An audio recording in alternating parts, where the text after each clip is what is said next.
Kababayan, naawa po ako sa mga pulis na nakatayo ngayon.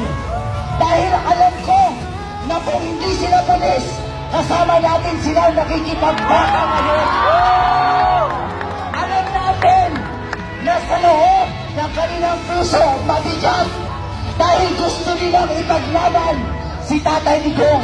Pero wala silang magawa dahil kapag sila ay sumuway sa kanilang chief PNP, wala silang ipapakain sa kanilang pamilya. Gusto ko lang i-remind lahat po ng mga Pilipino sa buong mundo, wala na po tayong tiwala sa media ngayon. Ang ABS-CBN, ang GMA, wala na. Hindi na nila binabalita ang nangyayari ngayon. Kayong mga vlogger, kayong mga ordinaryo mamamayan, kayo na nagla-live ngayon,